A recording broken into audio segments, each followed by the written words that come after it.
So, you wanted me to help you design your new house? Yeah, I heard you were the best. Okay, I'll call you next week and we can talk. Okay. My career is an architect. I help design people's houses and other buildings. My hours will vary depending on what project I'm working on and when my deadlines are, but I usually work about 8 hours a day. On a daily basis, I can talk with clients about a building they want, I can work on blueprints, and I can make models for bigger projects.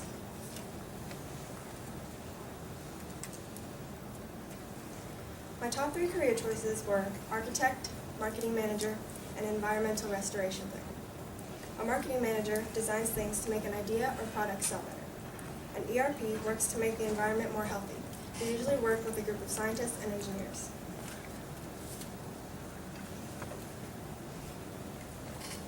Opportunity cost is the highest valued choice lost. My opportunity cost was a marketing manager.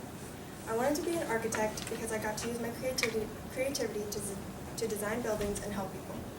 As a marketing manager, I would be able to design things, but I would have to be more focused on sales.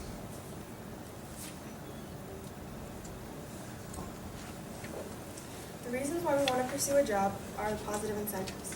One of my positive incentives is that every project I do will be different. Another is that I get to use my creativity to help people. My pay also goes up with my experience. This was a big positive incentive for me because my starting pay is fairly low.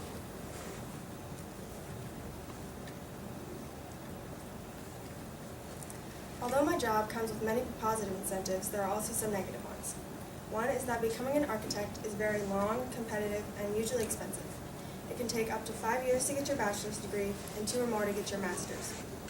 After your schooling, you also have to go 3 years as an intern. My second negative incentive is that the starting salary for architects is fairly low compared to other jobs with the same requirements. My third negative incentive is that the architectural field is greatly affected by the economy. If the economy is down, then an architect's job will most likely slow down because no one will want to have buildings built for them.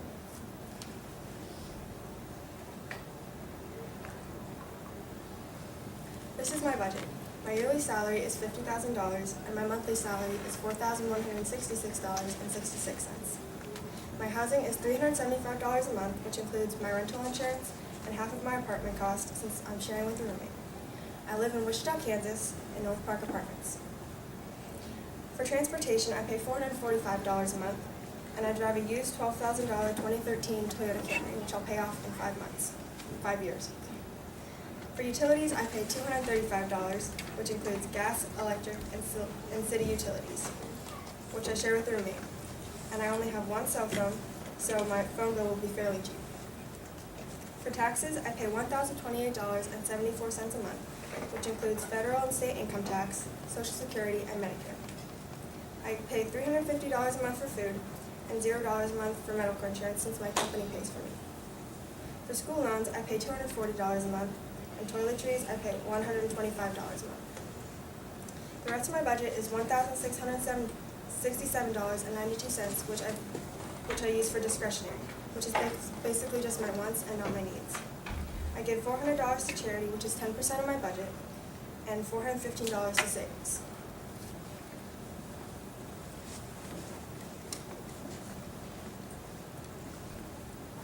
This is my pie graph. As you can see, the biggest part of my pie graph is discretionary at 33%. Taxes is second at 25%, and transportation is third at 11%. Since I cut my housing in half, I only 9% of my budget is housing, and 7% is for food. School loans and utilities are both 6% of my budget, and toiletries is 3%, which is the smallest part.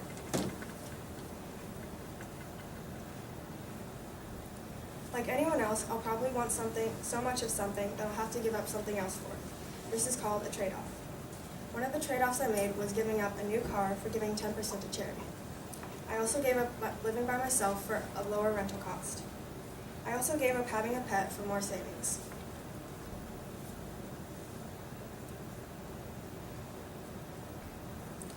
This is my resume. For my education, I listed my 2 years at Heston College, where I got my Associates of Arts, and my 5 years at Kansas State University, where I got my master's. For my experiences, I listed my 3 years as an intern at Howard & Homer Architecture in Wichita, Kansas, and my 1 year as a volunteer for Habitat for Humanity. For my skills, I listed social, organized, problem solving, creative, and good with math. For my awards, I listed Heston High School Honors Roll, graduating in 2020, and Kansas State University valedictorian, graduating in 2026. For my references, I had Jordan Smith, my college algebra teacher, and Jim Apple, my former employer from Howard and Helmer Architecture.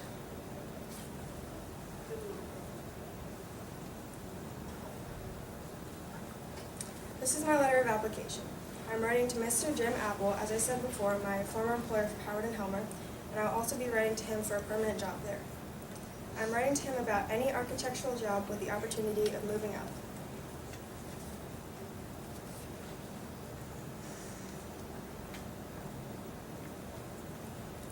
The websites I used were College Scorecard, which helped me pick a college good for me and my career, His.com, which told me about the basics of being an architect, Socanu.com, which was a quiz that helped me narrow down my career choices, LifeOfAnArchitect.com, which told me about the different places I could end up in as an architect, and HowardandHelmer.com, which is my company's website.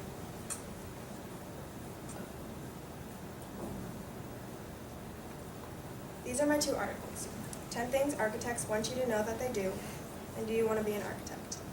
My first article is about the most important things that architects do, and my second article is about the basics, the positives, the negatives, and other things that I should know about being an architect.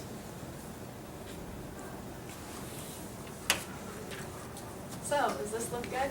Yeah, I love it. Thank you. Okay. I'm glad you like it.